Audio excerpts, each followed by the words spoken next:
Price Lord. നിങ്ങളെല്ലാവരെയും blessed മോർണിംഗിലേക്ക് യേശുക്രിസ്തുവിൻ്റെ നാമത്തിൽ സ്വാഗതം ചെയ്യുന്നു.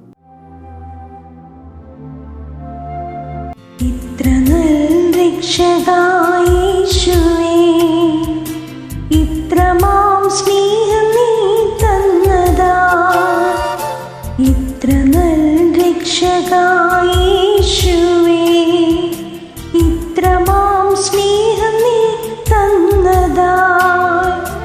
എന്തു ഞാൻ നൽകിടും തുല്യമാ, ഏഴയേ നിൻ മുൻപിൽ യാഗമാ. എന്തു ഞാൻ നൽകിടും തുല്യമാ, ഏഴയേ നിൻ മുൻപിൽ യാഗമാ. ഇത്ര നല്ല രക്ഷക യേശുവേ, ഇത്രമാം സ്നേഹം നീ തന്നതാ. ഇത്ര നല്ല രക്ഷക യേശുവേ, ഇത്രമാം സ്നേഹം നീ തന്നതാ. പ്രിയരെ, അനുഗ്രഹിക്കപ്പെട്ട ഒരു പ്രഭാതം കൊണ്ട് നമ്മുടെ ജീവിതത്തിൽ അനുവദിച്ചു തന്ന വലിയവനായ ദൈവത്തെ നമുക്ക് ഒരുമിച്ച് ചേർന്ന് നന്ദി പറയാം. എത്ര പറയും, ഞാൻ നിന്നതല്ല, എൻ്റെ ദൈവം എന്നെ നിർത്തിയതാണ്. ഒന്നുകൂടെ പറഞ്ഞാൽ 2025 ജൂൺ മാസം 15-ാം തീയതി വരെ എന്നെയും എൻ്റെ കുടുംബത്തെയും കണ്ണിലെ കൃഷ്ണമണി പോലെ സൂക്ഷിക്കുകയും വിടുവിക്കുകയും ചെയ്ത വലിയവനായ ദൈവത്തിന് നന്ദി പറഞ്ഞുകൊണ്ട് ഈ പ്രഭാത ചിന്തയിലേക്ക് നമുക്ക് ഒരുമിച്ച് നിന്റെ സ്റ്റേജുകൾക്ക് മാറ്റം കൊണ്ടുവരുന്ന ദൈവം. പ്രിയരെ, പ്രാരംഭവാക്യത്തിലേക്ക് ഉൽപ്പത്തി പുസ്തകം 41-ാം അധ്യായം അതിൻ്റെ 14-ാമത്തെ വാക്യം. ഉടനെ ഫറവോൻ ആളയച്ച് യോസഫിനെ വിളിപ്പിച്ചു. അവർ അവനെ വേഗത്തിൽ കുണ്ട്രയിൽ ഇറക്കി. അവൻ ക്ഷൗരം ചെയ്തു വസ്ത്രം മാറി ഫറവോന്റെ അടുക്കൽ ചെന്നു. പ്രിയരെ, ഈ പ്രഭാതത്തിൽ ദൈവം നമ്മോട് ഇടപെട്ട അനുഗ്രഹിക്കപ്പെട്ട വചനത്തിനായി നമുക്ക് ഒരുമിച്ച് ചേർന്ന് ദൈവത്തിന് നന്ദി പറയാം. എത്ര പറയും, എൻ്റെ സ്റ്റേജുകളെ മാറ്റുന്ന ഒരു ദൈവമുണ്ട്. ഇന്ന് പലരും ഈ പ്രഭാതത്തിൽ എന്നെ കേൾക്കുമ്പോൾ വളരെ ദുഃഖിച്ച് കരഞ്ഞ് ഇനി മുമ്പോട്ട് വഴിയില്ല എന്നൊക്കെ പറഞ്ഞ് ഭാരപ്പെട്ടിരിക്കുന്നവരായിരിക്കാം. എന്നാൽ ഈ പ്രഭാതത്തിൽ കേൾക്കുന്ന ഈ വചനം എന്നോടും നിങ്ങളോടും വിളിച്ചു പറയുന്നു, കാരാഗ്രഹത്തിൽ നിന്ന് പുറത്തു കൊണ്ടുവരാൻ കഴിയുന്ന ഒരു ദൈവമുണ്ട്. ഹല്ലേലൂയ. ലോകം മുഴുവൻ യോസഫിനെ നോക്കിയിട്ട് വിളിച്ചു പറഞ്ഞു കാണാം, ഇനി ആ കാരാഗ്രഹത്തിൽ നിനക്ക് പുറത്തു വരാൻ പറ്റത്തില്ല, നിന്റെ വസ്ത്രം ഒരിക്കലും മാറത്തില്ല എന്നുള്ളത്. ഇതാ ഞാൻ ആത്മാവിൽ വിളിച്ചു പറയുന്നു, എൻ്റെ ദൈവത്തിന് നിന്നെക്കുറിച്ചൊരു പദ്ധതി ഉണ്ടെങ്കിൽ ഒരു കാരാഗ്രഹത്തിന് നിന്നെ ഒതുക്കാൻ കഴിയത്തില്ല. എൻ്റെ ദൈവം നിന്നെ പുറത്തു കൊണ്ടുവരും.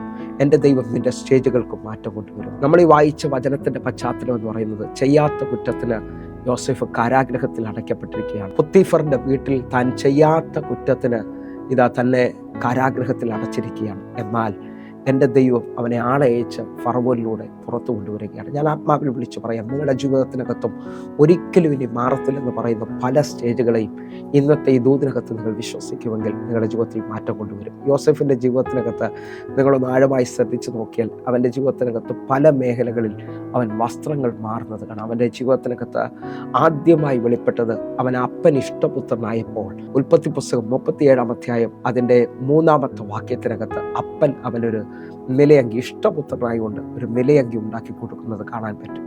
ആ നിലയങ്കി എപ്പോൾ അവൻ്റെ മേളിൽ വെളിപ്പെടുമോ ബാക്കിയുള്ള സഹോദരന്മാർക്കെല്ലാം അവനോട് അസൂയയും അവനോട് ഇഷ്ടമില്ലാതായി തീരുകയും ചെയ്യുകയാണ്. ഹല്ലേലൂയ. അവർ അവന് വിരോധമായി ചിന്തിക്കുകയും അവനെ പൊട്ടക്കിണറ്റിലേക്ക് വലിച്ചെറിയുകയും അവന് അപ്പൻ കൊടുത്ത ആ നിലയങ്കി അവർ ഊരിയെടുക്കുകയും ചെയ്തു.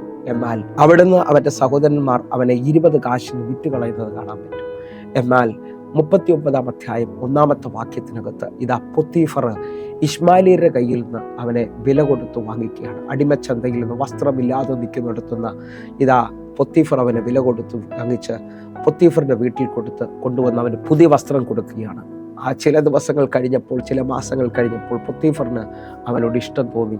അവൻ്റെ വീട്ടിലുള്ള മുഴുവൻ അധികാരവും അവന് കൈമാറുകയാണ്. ആ അധികാരത്തിൽ ഞാൻ വിശ്വസിക്കുന്നത് പൊത്തീഫർ അവൻ്റെ വസ്ത്രധാരണത്തിന് വ്യത്യാസം വരുത്തി കാണാം. ആ വീട്ടിൽ ഉന്നത പദവി ലഭിച്ചതോടെ അവൻ്റെ വസ്ത്രത്തിന് വലിയ മാറ്റം വന്നു. എന്നാൽ പൊത്തീഫറിന്റെ ഭാര്യ അവൻ്റെ മേൽ കണ്ണുവെച്ചു. അവനെ പാപത്തിന് നിർബന്ധിച്ചപ്പോൾ തൻ്റെ വസ്ത്രം ഊരിയിട്ട് അവൻ ഓടി രക്ഷപ്പെടുകയാണ്. എന്നാൽ പൊത്തീഫറിന്റെ ഭാര്യ ആ വസ്ത്രം വെച്ചുകൊണ്ട് അവനോട് ക്ലെയിം ചെയ്യുകയാണ്. ഇതാ പൊത്തീഫർ അവനെ ജയിലിലടക്കുകയാണ്. ആ ജയിലിലടയ്ക്കുന്ന അനുഭവത്തിനകത്താണ് നമ്മൾ വായിച്ച വാക്യം വെളിപ്പെടുന്നത്. കാരാഗ്രഹത്തിലേക്ക് വന്നപ്പോൾ കാരാഗ്രഹത്തിൽ അവന് പുതിയൊരു വസ്ത്രം വന്നു. ജയിലിലായിരിക്കുമ്പോൾ ജയിൽവാസികൾ അല്ലെങ്കിൽ ജയിൽ പുള്ളികൾ ഇടുന്ന ഒരു വസ്ത്രമുണ്ട്. ആ വസ്ത്രധാരണത്തിലേക്ക് അവൻ വന്നു. നിങ്ങൾ ശ്രദ്ധിച്ചു നോക്കി, അപ്പൻ ഇഷ്ടപുത്രനായി കൊടുത്ത നിലയാക്കി അത് മാറി അടിമച്ചന്തയിൽ വസ്ത്രരഹിതനായി വന്നു.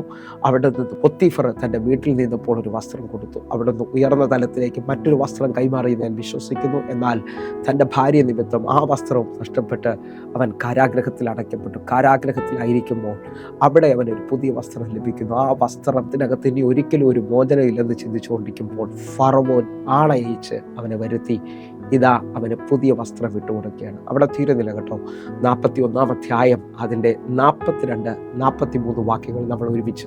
ഫറവോൻ തൻ്റെ കയ്യിൽ ഇരുന്ന മുദ്രാമോതിരം ഊരി യോസേഫിന്റെ കയ്യിലിട്ടു. അവനെ നേർമയുള്ള വസ്ത്രം ധരിപ്പിച്ചു. ഒരു സ്വർണ്ണ സരപ്പണികയും അവന്റെ കഴുത്തിലിട്ടു.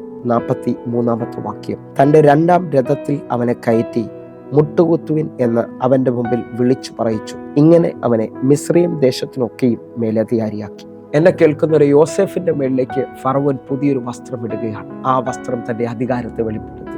അന്നു മുതൽ യോസേഫ് വ്യത്യസ്തനായി തീരുകയാണ്. അവൻ ആ രാജ്യത്തിൻ്റെ മുഴുവൻ മേലധികാരിയായിത്തീരുന്നു. നിങ്ങൾ വിശ്വസിക്കാൻ പറ്റുമെങ്കിൽ എൻ്റെ ദൈവത്തിന് ഒരുത്തിനെ ഉയർത്താനും താഴ്ത്താനും കഴിയും.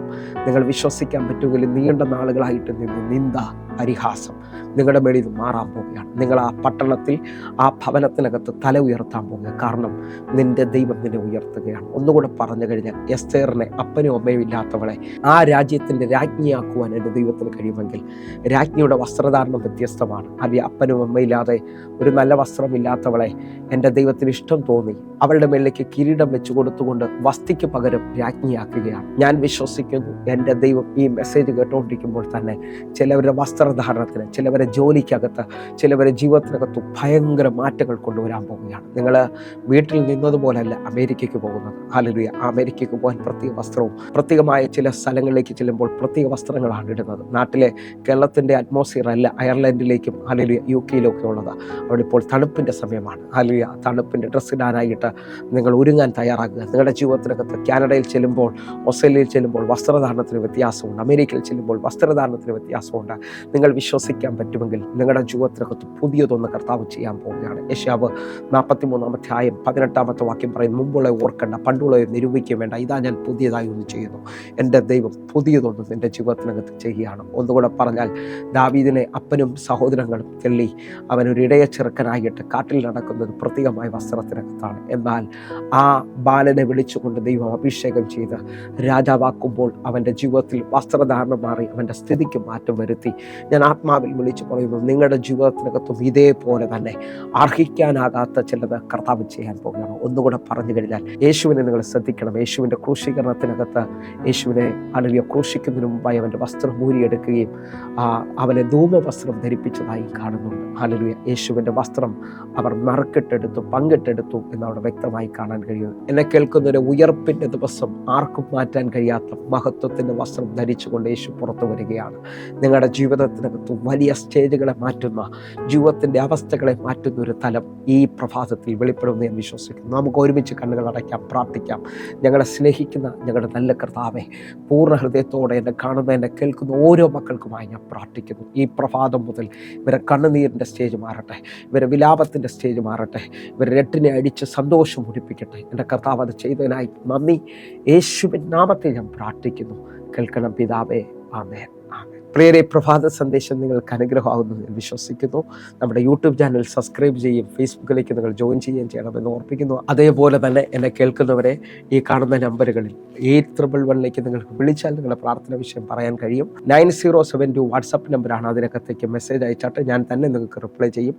കർത്താവ് നിങ്ങൾക്ക് വേണ്ടി വലിയ കാര്യങ്ങൾ ചെയ്യട്ടെ. എല്ലാ ദിവസവും വൈകിട്ട് 6 മണിക്ക് നമുക്ക് സൂമിൽ ആരാധന നടക്കുന്നു. നിങ്ങളെ ക്ഷണിക്കുകയാണ്, നിങ്ങൾ കടന്നു വരണം. കർത്താവിൻ്റെ വലിയ കാര്യം നിങ്ങളെ കാക്കുമാറാകട്ടെ. കർത്താവ് നിങ്ങളെ അനുഗ്രഹിക്കും. God bless you. Amen.